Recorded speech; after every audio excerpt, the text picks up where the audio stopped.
February 19th, 1945. 1,000 Japanese soldiers entered the mangrove swamps of Ramree Island. By morning, only 20 emerged. The official record blames saltwater crocodiles, the largest reptilian massacre in history. But the British Marines who set the trap heard something else in the darkness that night. Not the thrashing of crocodiles, not the screams of drowning men. Something worse. They heard laughter, high-pitched, almost human, coming from throats that shouldn't exist. What the history books won't tell you is that the crocodiles were feeding on what was left behind. The real killing had already happened, and the things that did it are still there, in those swamps, waiting in the spaces between the mangrove roots where no light reaches. This is what 3 Allied soldiers witnessed, what they took to their graves. Well, what their families finally allowed to be told. This is the truth about Ramree Island.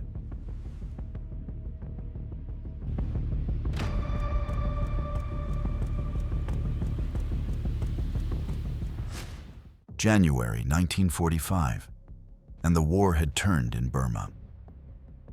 The Japanese Imperial Army was in retreat, and Ramree Island, 14 miles of mangrove swamps on the Arakan coast, stood in the way of Allied advance. The plan was elegant in its brutality. Drive the Japanese garrison south into the swamps. Let the crocodiles do the work. Artillery would waste weeks attempting. Lieutenant James Whitmore received his orders on January 26th. 5th Indian Division would execute a 3-pronged assault, pushing the enemy away from the beaches, away from evacuation, straight into the interior, where saltwater crocodiles, some 20 feet long, ruled the tidal channels. Everyone knew about the crocodiles. The briefing officer mentioned them casually, the way you mention rain in monsoon season. Most Japanese soldiers would choose the swamps over surrender. The most wouldn't survive. The assault began February 14th. By the 17th, the Japanese had been pushed back 2 miles. By the 18th, they'd abandoned their coastal positions entirely. That's when the Burmese guides refused to go further. Whitmore found them outside the command tent, arguing with Captain Morrison. The older scout, Tin Mong, looked at Whitmore with something the lieutenant had never seen in his eyes. Not fear of combat. Something older. "We do not go past the creek with the bent tree," Tin Mong said. "Not into the places where the water sings." When Whitmore pressed for explanation, the scout simply said a word in Burmese. "Nat Thami." The old things in the deep places, where the roots are thick. The other scout added something quickly. Tin Mong translated, "The Japanese are already dead, the moment they go into those places. Already dead, just don't know it yet." Morrison requisitioned different guides. Local conscripts who either didn't know the stories or needed the pay badly enough not to care. But Whitmore noticed they marked their maps carefully. Certain zones shaded in pencil, routes that avoided specific channels, even when it would have saved hours. By February 19th, the Japanese had no choice left. 1,000 men formed up in late afternoon and began their retreat into the interior.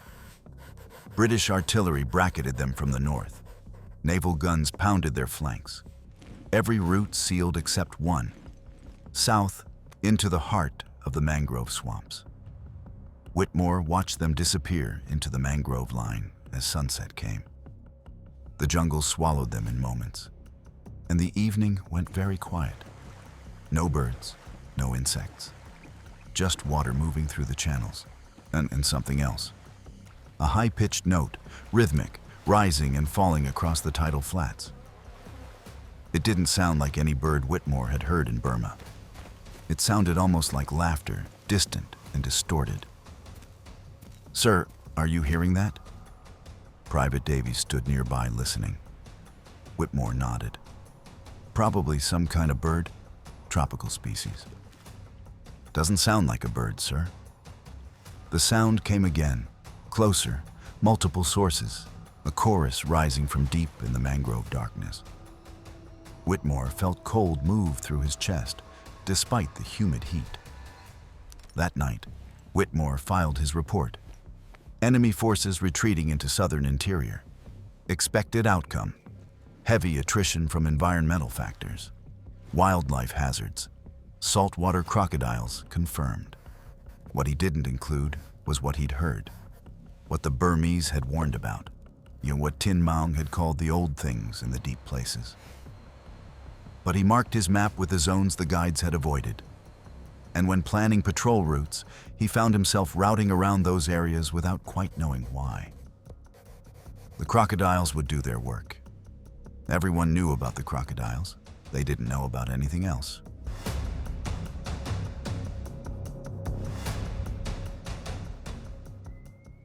Lance Corporal Thomas Davies had learned to read the darkness. By midnight on February 19th, sitting in a foxhole overlooking the tidal flats, he knew something was deeply wrong. It was too quiet, not silent. That would have been better. This was the quiet that came when everything with sense had fled. No insects, no night birds, just tidal water breathing through the mangrove channels. And underneath it all, a smell. Not the standard rot of coastal swamps. This was sharper. Ammonia mixed with something organic that made his eyes water. It came in waves when the wind shifted off the interior. The sound started around 0200 hours. Screaming. You expected that when men fled into crocodile-infested swamps. But these screams were wrong, sharp, cut short. Not the prolonged agony of a crocodile death roll, but something faster, cleaner. And between the screams, something else. High-pitched, rhythmic. Davies had heard animal sounds across 3 continents. This didn't match any of them. It had a wetness to it, a gurgling quality. And it came from multiple directions, echoing across the flats. It sounded like laughter. Private Wilson called over from the next foxhole. They agreed it was probably some tropical bird, probably nothing to worry about. Neither believed it. The laughter came closer, and beneath it, something large moving through water. Not the thrashing of a crocodile. This was controlled, purposeful, multiple somethings moving in coordination. Then Davies saw them. The moon painted the mangrove line in silver and black. Shapes appeared among the roots. Tall, maybe 6 or 7 feet, impossibly thin. And they moved through the shallow water with fluid grace that wasn't quite human, wasn't quite animal. The way they bent at the joints was wrong. There were at least 3 moving in formation. One paused, perfectly still, and Davies could have sworn it was looking directly at the British positions. Looking and considering. Another moved deeper, following something, splashing, panicked, human. The laughter came again, and Davies realized it was coming from them. A hunting call. Communication. The sound rose, and the shapes responded, adjusting positions, cutting off escape routes with coordination that spoke to intelligence. Davies heard the Japanese soldier before he saw him, crashing through water, exhausted, terrified. The man stumbled into a clearing between the roots and stopped, chest heaving, turning in circles, looking everywhere except up. The thing dropped from the branches above. It happened fast. Something long and gray wrapped around the soldier from behind. Arms, they had to be arms, even if too long and bent wrong, encircled the man's chest. He was lifted off his feet, pulled backward into water, dragged under. The laughter erupted from multiple directions, excited, almost playful. Other shapes converged. The water thrashed once, briefly, then went still. Davies realized he'd stopped breathing. His hands locked on his rifle, but he hadn't fired. Every instinct screamed, "Stay still, don't draw attention, become part of darkness." The things remained for 10 minutes, moving through channels, making their sounds. Then they slipped deeper into the swampings and disappeared. The ammonia rot smell intensified, then faded with them.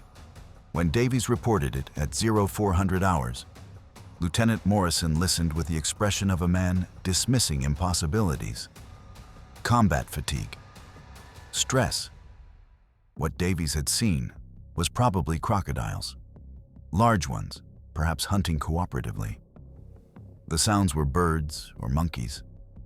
Davies didn't argue. But when dawn patrols moved in to count Japanese dead, he volunteered immediately. The bodies weren't hard to find. 23 in the first quarter mile, all dead less than 6 hours. Crocodiles had been at some. Massive puncture wounds, crushed limbs, partially devoured torsos. But Davies noticed details that didn't match. Claw marks on several corpses, deep parallel gouges. But the spacing was wrong. Too wide for crocodile claws, more like fingers than reptilian talons. Angled downward, as if something had gripped from above and raked down. 3 bodies in trees. Not dragged by crocodiles. Crocodiles didn't climb. Wedged into branch forks 15 feet up, positioned deliberately. Stored like a leopard caching prey. Drag marks leading to water, but too narrow for crocodile belly drags. More like something bipedal had walked upright while dragging bodies. And on one muddy island, footprints. Roughly human-shaped, 5 toes, but longer, much longer, with webbing visible between toe impressions. Deep enough to suggest significant weight. Morrison called the patrol back. They'd confirmed heavy Japanese casualties. Mission accomplished. The crocodiles were doing their work. Davies looked once more at the footprints, the body in the tree, the claw marks that matched no crocodile. He thought about the shapes in water, the laughter, in the way that soldier had been plucked from the clearing. He followed the patrol back and said nothing. Official count that morning, 37 Japanese dead. Cause of death, crocodile attacks and environmental hazards. But Davies knew.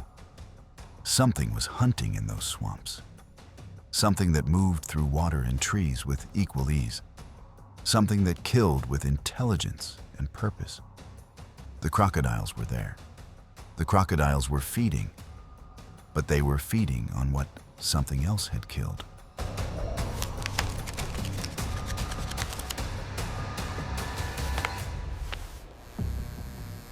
By noon on February 20th, the body count had reached 200 confirmed dead. By evening, 400. By the next morning, patrol reports suggested 800 or more. The crocodiles were being credited with the most successful hunting spree in natural history. Dr. Edmund Wright didn't believe it. Wright was a civilian naturalist, one of the foremost experts on saltwater crocodiles. He'd studied them for 15 years across 3 continents. He knew what their kills looked like. What he saw in Ramree's swamps didn't match. The first body he examined showed deep parallel lacerations running shoulder to hip, 4 of them, evenly spaced. He measured, roughly 4 inches from center to center. Wright pulled out his field journal and compared it to his crocodile notes. A typical claw spacing for even the largest saltwater crocodile. 1 to 2 inches, maybe 2.5 for an exceptional specimen. 4 inches was anatomically impossible for a crocodile. He examined 23 corpses. Same wound pattern, same impossible spacing. On the 4th, he found a handprint in dried mud next to the body. 14 inches from heel to longest toe. Roughly humanoid, 5 digits, but proportions wrong. Toes too long, spread too wide, clear webbing between them. He photographed it and made detailed measurements. At 1600 hours, Wright presented findings to Colonel Davidson. The wound patterns were inconsistent with known crocodile behavior. The spacing was wrong. The distribution suggested coordinated attacks from multiple angles, including from above. These men were killed by something with opposing thumbs, sir. Crocodiles don't have thumbs. Davidson thanked him for his thoroughness, assured him the report would be filed, and suggested tropical conditions could produce unusual predation patterns. Wright understood a dismissal when he heard one. He made 2 copies of his notes. One he submitted, the other he kept. 4 miles north, Medical Officer Harjit Singh was treating Japanese survivors brought in at dawn. 4 men, all in severe shock, all suffering massive lacerations and broken bones, all completely catatonic, staring at nothing. The wounds were wrong. Deep cuts that had somehow missed major arteries. Bone fractures suggesting massive compressive force from above. Ribs broken inward, shoulder blades cracked, spinal compression. Something had grabbed these men and squeezed while clawing. One survivor, a young private, had his right arm broken in 3 places. Too precise, too evenly spaced, as if something had gripped and twisted until bones snapped one by one. Around the breaks, Singh found distinct bruising, finger marks, 4 on top, 1 below, something with hands. At 1900 hours, the young private began seizing. Singh stabilized him, but the soldier started making sounds, high-pitched, rhythmic, almost like laughter. The sergeant in the next cot began screaming. Singh grabbed him, and when his assistant brought paper and pencil, the sergeant drew with shaking hands. A tall figure, humanoid, but wrong. Arms too long, head too large, and a mouth extending far beyond where a human jaw would end, filled with dozens of small marks representing teeth. The private died 30 seconds later, and the sergeant collapsed and never spoke again, dying 2 days later without regaining lucidity.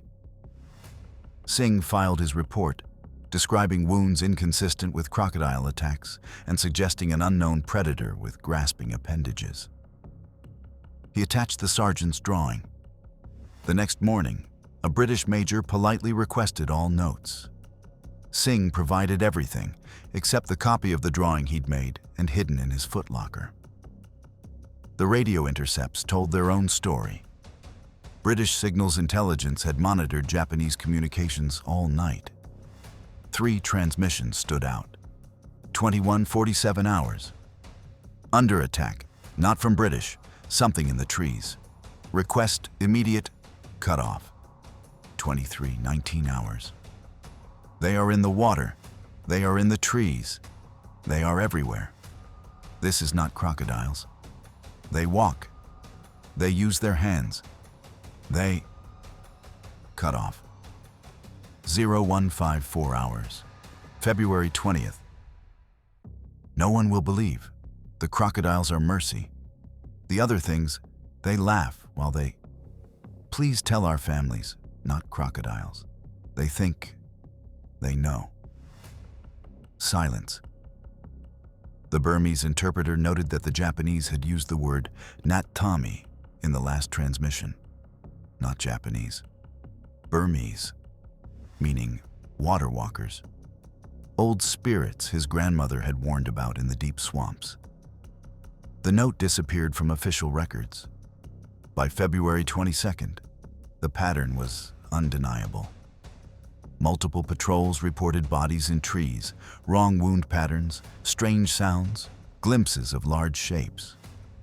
Radio intercepts suggested something inexplicable. A naturalist claimed crocodile predation didn't match evidence. A medic had documented impossible wounds. Colonel Davidson called a meeting of senior officers. The decision was unanimous. All deaths would be attributed to crocodile attacks and environmental hazards. Dr. Wright's report would be filed as speculative. Singh's report would be edited. Radio intercepts translated without cultural notes, and a specific zone would be marked on maps. 3 square miles in the deepest swamps. The area where unusual reports originated. The area the Burmese had warned about. Zone 7. No patrols without explicit authorization. Any reports from the area carefully reviewed. It wasn't a cover-up, Davidson insisted. It was operational security. But the men who'd been there knew. the things the Burmese called Nat Tami, the water walkers. And they knew the crocodiles were just cleaning up.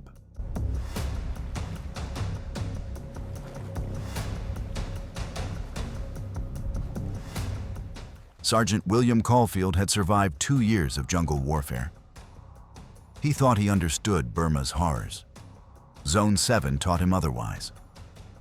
The patrol order came at 1600 hours on February 21st. 8 men would sweep the southern interior for Japanese survivors. The area was marked in red. Extreme caution advised. Unknown hazards. They entered at 1730 hours, 90 minutes of daylight left. Caulfield had argued for dawn insertion. Command wanted intelligence quickly. The smell hit them within 100 yards. Ammonia and rot, so thick it coated throats and made eyes water. Private Chen vomited. Nobody commented. The swamp changed as they moved deeper. Mangrove roots grew denser, creating a maze where water and land blurred. The canopy thickened until only fragments of sky remained. And the sounds, the normal jungle symphony, faded to nothing. Just water. Just breathing. Just boots sucking mud. They found the first body at 1815 hours. Japanese soldier, dead 12 hours, positioned carefully in a clearing where anyone approaching would see it. 20 feet away, another soldier. This one alive. Tied upright against a tree with vines, legs missing below the knees, tourniquets keeping him from bleeding out. Eyes open but unfocused, making small broken sounds. Caulfield understood immediately. Bait. He was ordering withdrawal when the laughter started. Multiple directions at once, high-pitched and wet, echoing through channels. The sound raised every hair on Caulfield's body, triggered instincts older than civilization. Private Chen brought his rifle up. The squad formed defensive circle. Caulfield counted sources, at least 4, maybe 6, moving in pattern, surrounding them. The first one appeared in fading light, roughly humanoid. 2 arms, 2 legs, bipedal, but proportions nightmarishly wrong. 7 feet tall, impossibly emaciated, all long limbs and prominent joints. Skin grayish-green, wet leather texture, semi-translucent where firelight caught it. The head was worst, elongated, too large for the body, eyes huge and black, no whites, reflecting light wrong. And the mouth. God, the mouth extended far beyond where any human jaw would end. A wide gash splitting the face nearly to where ears should be, filled with multiple rows of needle-thin teeth. It stood watching them with undeniable intelligence, not animal instinct. This thing was thinking, considering, deciding. Then it smiled. The mouth stretched impossibly wide, but when Caulfield realized the laughter wasn't coming from its mouth. Throat sacs inflated on either side of its neck, membranes vibrating to produce that terrible sound. Williams fired first, 3-round burst, center mass. The thing moved before the trigger pull completed, faster than anything that size should move. The rounds buried themselves in a tree. The laughter intensified. 3 more emerged from channels, positioning themselves, cutting off escape routes, coordinating without visible communication. Pack hunters, intelligent pack hunters. Caulfield ordered concentrated fire. 6 rifles opened up, 40 rounds in 3 seconds. The thing jerked as bullets found it, dark fluid spraying. It went down and got back up. The laughter changed pitch. The things attacked. They came from 3 directions, moving through water and over roots with terrifying speed. One dropped from above. Caulfield hadn't seen it climb, and landed on Chen. Those long arms wrapped around him and squeezed. Ribs cracked like green wood. Chen's breath exploded out. The thing dragged him into water. Williams and Corporal Davies put 15 rounds into it. It stumbled, released Chen, turned toward them with that impossible mouth. Chen crawled away, both arms broken, chest crushed. Another one emerged from the channel behind him and took him, grabbed his ankles and pulled him under. The water thrashed once, went still. The patrol fell apart.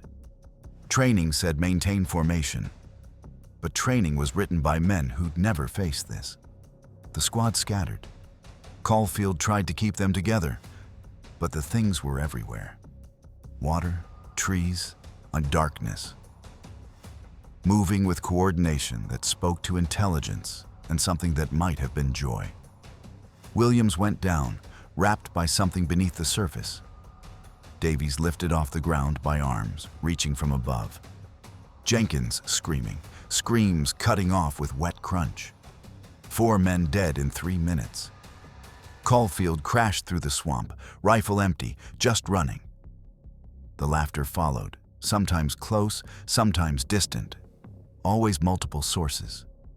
They were hurting him. They could have taken him a dozen times. They were playing. He stumbled into a channel, went under, surfaced gasping in a small pool surrounded by roots. Dead end. He turned and saw it standing there, watching. Bigger than the others.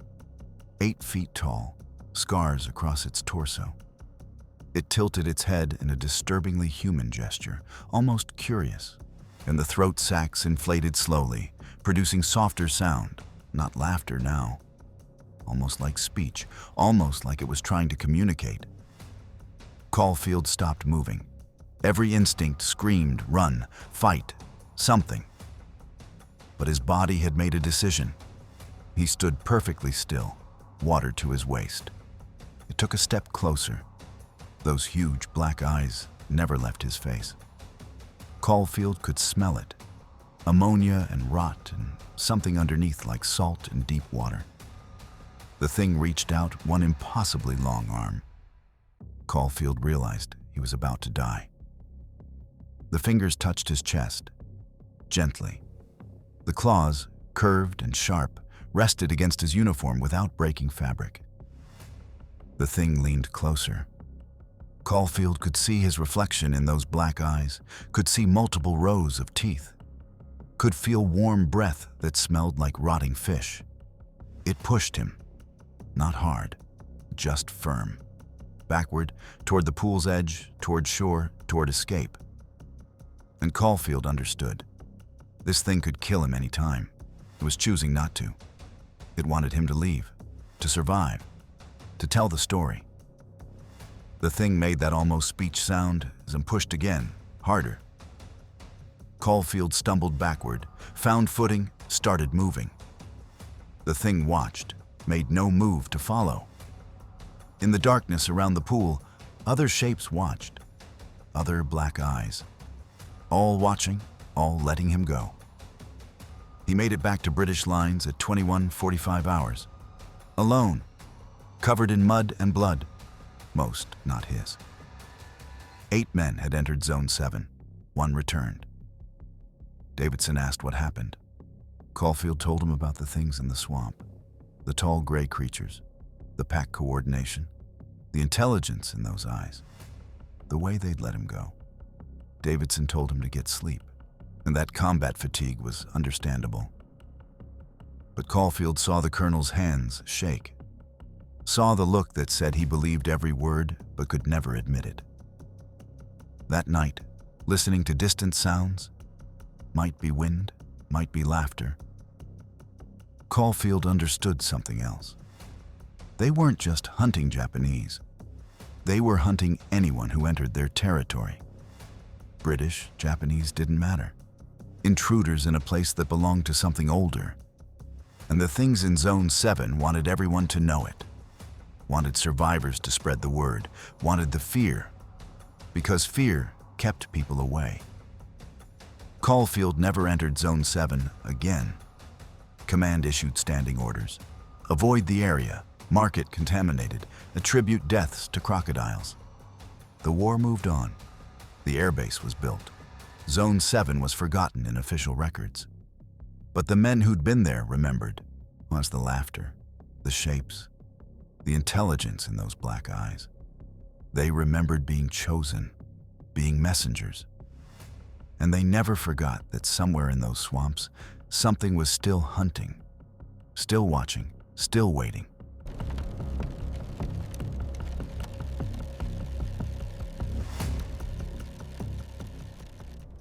The three men who saw the most carried their knowledge in different ways. Lance Corporal Thomas Davies returned to England in late 1945. Married, found work, had children. But his wife said he never slept through a full night. Every night he'd wake gasping, talking about things in the water, things that laughed. He refused to go near rivers, wouldn't swim. When his daughter asked why, he said he'd seen enough water in Burma to last a lifetime. 3 days before his death in 1989, Davies asked his grandson to bring a tape recorder. For 47 minutes, he described Ramree Island, the shapes, the laughter, the bodies in trees, the webbed footprints. "They let us live," he said. "They could have killed every man on that island, but they chose not to. They wanted us to know they were there, wanted us to be afraid. And God help me, I've been afraid every day since." The tape sat in an archive until 2019, when a researcher recognized its significance. Medical officer Harjit Singh returned to India, became a civilian doctor, kept the hidden notes for 50 years.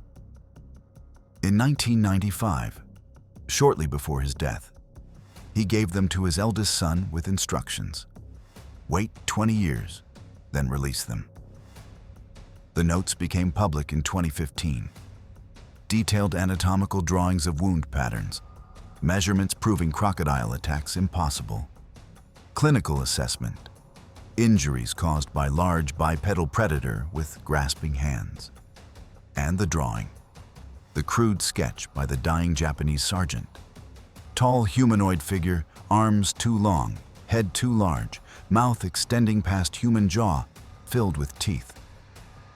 Sergeant William Caulfield remained in the military, rose to major, served with distinction. In 1952, where he wrote a classified report at military intelligence's request.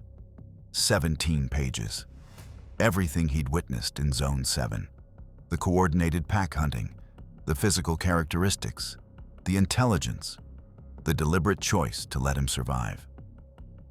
Final recommendation: permanent exclusion of the designated area. These entities pose significant threat to any personnel entering their territory. They demonstrate problem-solving capabilities, coordinated group behavior, and possible tool use. Engagement not advised. Stamped, assessed, and dismissed. Combat-related stress disorder. Declassified in 1998. But Caulfield wrote one more document. A personal letter, April 2003, 2 months before his death at 84. Unsealed upon death, made public in 2020. He described the moment the entity touched his chest, when those black eyes met his, and when he understood he was being examined by something that thought and reasoned and chose. "It wanted me to remember," he wrote, "to tell others, to spread the fear, because fear kept people away from their territory. I've spent my life wondering if I did right by staying silent. Perhaps they're still there because we pretended they weren't." The letter concluded with coordinates, the exact location of Zone 7. The evidence didn't end with witnesses. Dr. Wright's photographs showed unusual footprints, wound patterns, bodies placed in trees. His tissue analysis described samples from skin fragments on a Japanese bayonet. Aquatic in origin, cellular structures inconsistent with known reptilian, mammalian, or amphibian classification. The samples were stored in the British Museum. In 1947, a fire destroyed 40% of Pacific Theater specimens. Wright's samples were among the losses. Only his written analysis survived. Japanese survivor journals, discovered decades later, described the same things. One entry, February 21st. The tall things came from the water last night. They move like men, but are not men. Hayashi shot one 4 times. It did not die. The laughing never stops. The Burmese folklore provided deepest context.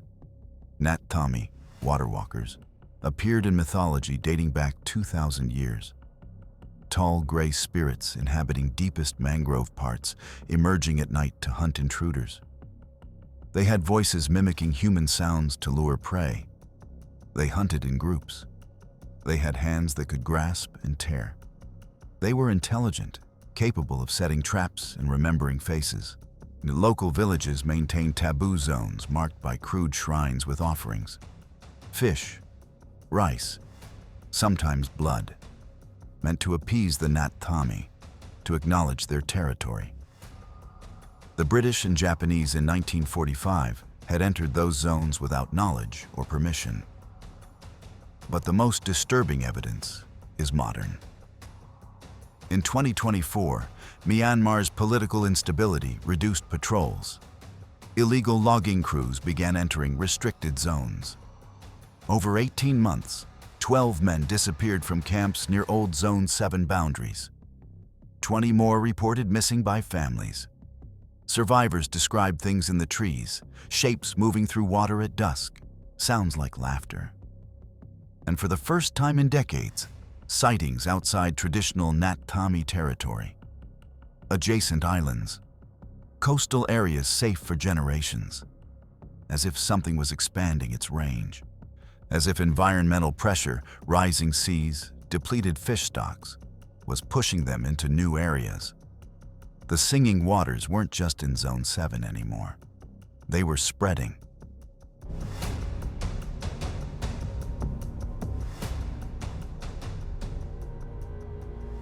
For 900 Japanese families, Ramri Island wasn't a footnote.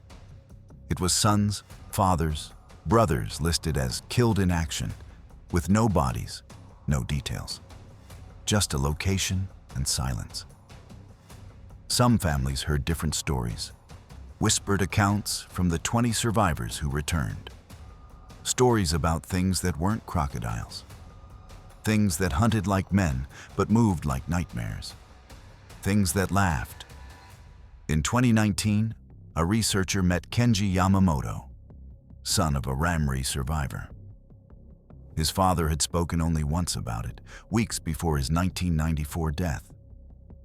What he described matched British accounts. The tall gray figures, the coordinated hunting, the intelligence, the laughter. But he'd added something.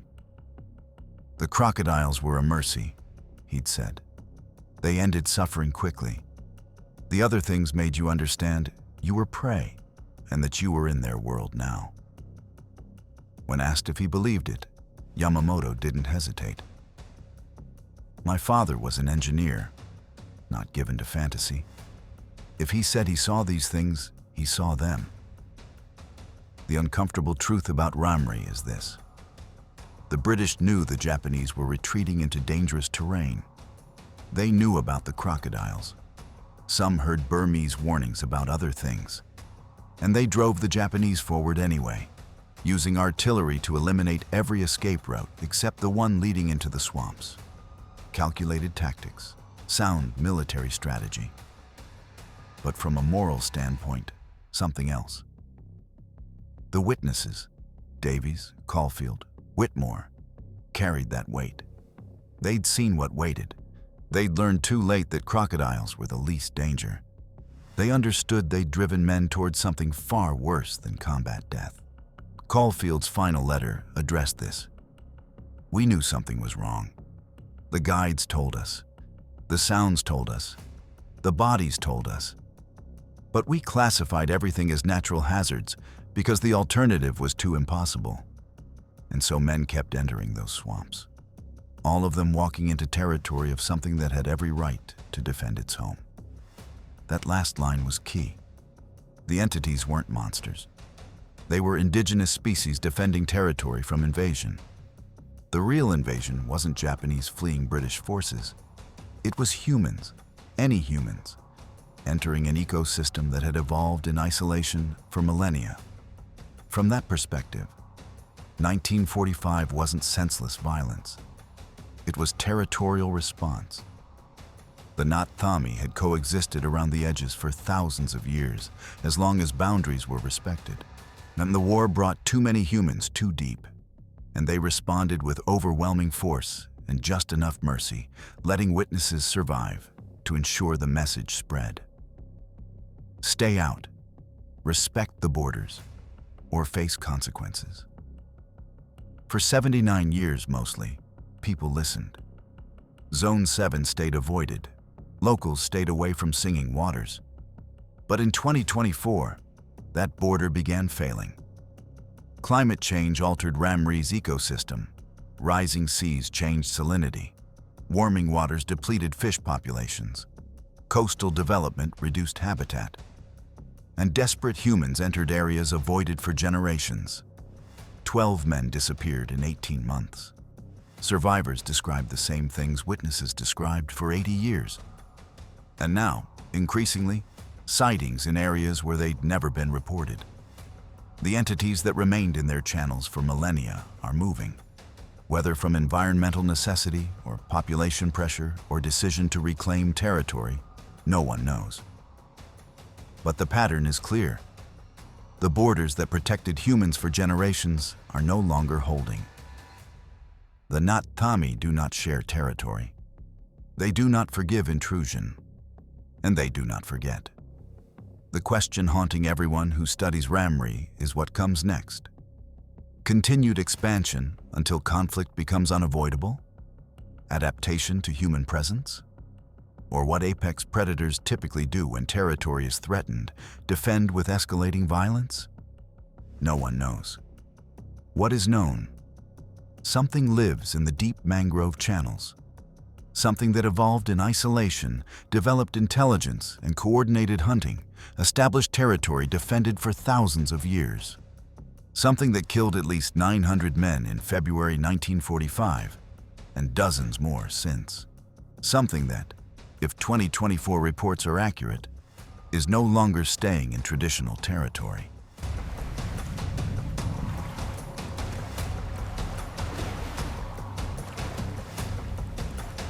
February 19th, 1945. 1,000 Japanese soldiers entered the mangrove swamps of Ramri Island. By morning, only 20 emerged. History records it as a crocodile attack, the largest of its kind. A footnote in the Pacific War, a grim curiosity about nature's indifference to human conflict. But the men who set that trap, who heard the sounds in darkness, who saw what came for those soldiers, they carried a different truth. A truth about something older than the war, older than empires.